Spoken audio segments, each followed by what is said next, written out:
Welcome to this Study Smarter screencast about how to study smarter, not harder at UWA. To paraphrase Descartes, although you need good study skills to get into UWA, you need to keep developing your skills in order to become a more effective learner and achieve better marks. Always aim higher. This doesn't necessarily mean studying more, just studying smarter. Do you ever feel like you're working really hard but not really making any progress and not doing as well as you'd expected? You might be focusing on the fine detail rather than considering the big picture. This screencast will provide tips on how to use your time more effectively and efficiently to get better marks and make your study experience more enjoyable and less stressful. So here are Study Smarter's 3 top tips for how to study smarter rather than harder. 1. Activate your learning. 2. Have a smart routine. And 3. Set goals.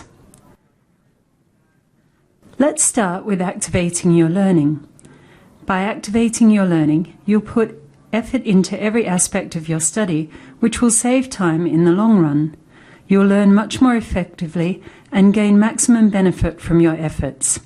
We'll focus on 3 aspects of studying: reading, attending lectures, and attending tutorials.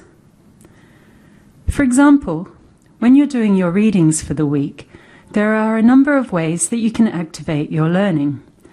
Sitting at the desk with your eyes moving across the page and nothing happening in your head is not really reading. And highlighting the whole page in green is not helpful either. While reading, there are a number of things that you can note and reflect upon. You need to think about what you're reading. Does it support what you already know?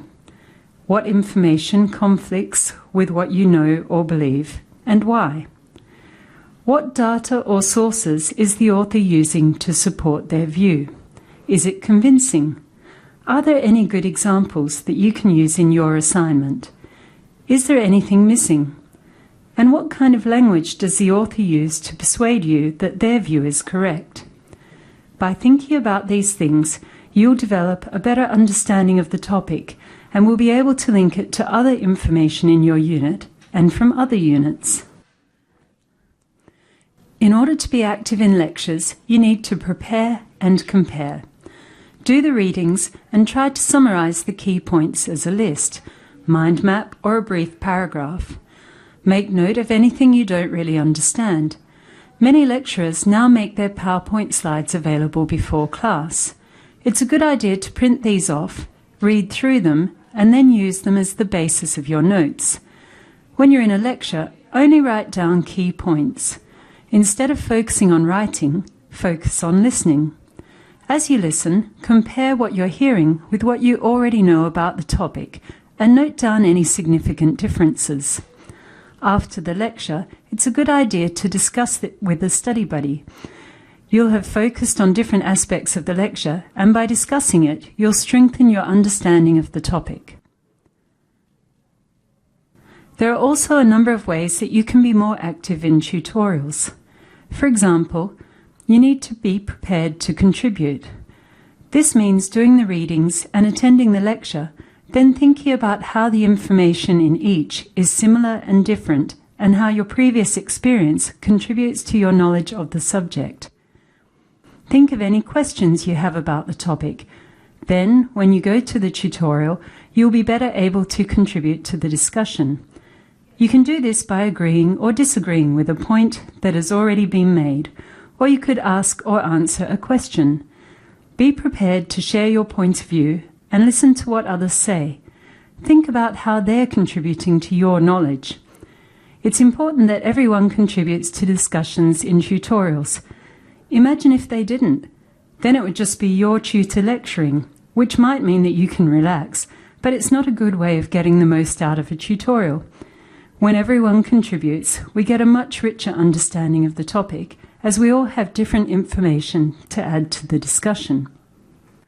By being an active learner, you'll also be an effective learner. Research has shown that people only remember 10% of what they read. They remember 20% of what they hear, 30% of what they see, 50% of what they see and hear, but they remember 70% of what they say and write, and 90% of what they do. By using a variety of these strategies, you'll remember and understand more. You'll also develop a richer understanding of the topic, retain more knowledge, and develop your own ideas. By learning actively, you'll also learn more effectively and efficiently, meaning you won't need to cram for exams. In essence, you'll be saving time and reducing stress in the long run. The second step to studying smarter rather than harder is to have a smart routine. Many people find it easier to get tasks done when they have an established routine. For example, many authors set a goal of writing a certain number of words each day, and they keep working until they've achieved that goal. Having a smart routine will help you manage your time and will also help you avoid procrastination. Here's what procrastination looks like. Before I study, I need to warm up by checking my email and Facebook. Really? I heard checking emails first makes it harder to focus on studying. You should use email and Facebook as a reward after you've done some work. Yeah, but I've also got to watch The Voice. What? How else am I going to get on that show? Look, you can be on The Voice next year when you finish your studies. But I work better when I have lots of things to do.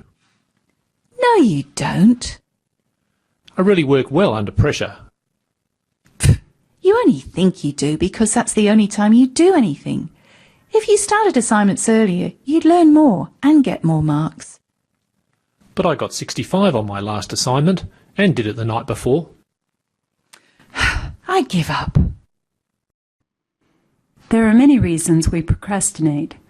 Fear that we won't be able to do the task, lack of interest in the topic, or feeling overwhelmed by the scale of the task are just a few.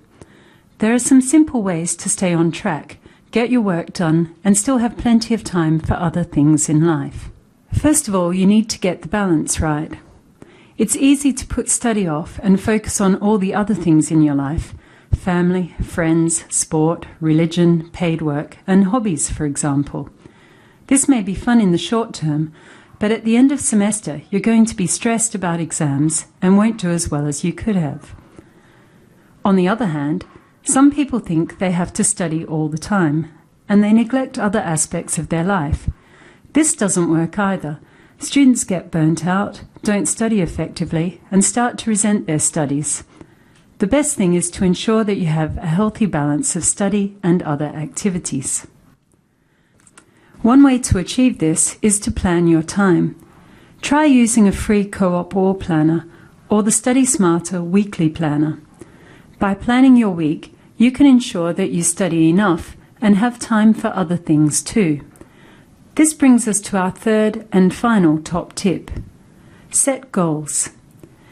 In terms of your study, you'll have long-term or macro goals and short-term micro goals.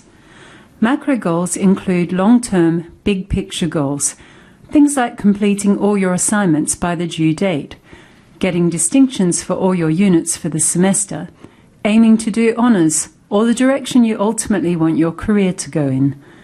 Micro goals include those goals which you can achieve in the short term, things like reading a chapter of your textbook, getting a distinction for your next assignment, or practicing for a tutorial presentation. These are the kinds of things that you should include on a weekly planner.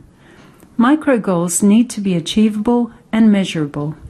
For example, if you put study biology in your weekly planner, can you achieve this in an hour? How do you know you are successful? On the other hand, if you put something like summarize 10 pages of chapter 1 or find 3 sources for biology assignment, you know you can do this in the given time. By setting goals and achieving them, you'll feel motivated, enjoy your studies more, and this will help you get better marks. So don't forget, to maximize the benefits of studying, you should activate your learning by using a variety of active learning strategies, establish a smart routine, and set achievable goals. For more study tips and advice, visit the UWA Study Smarter website.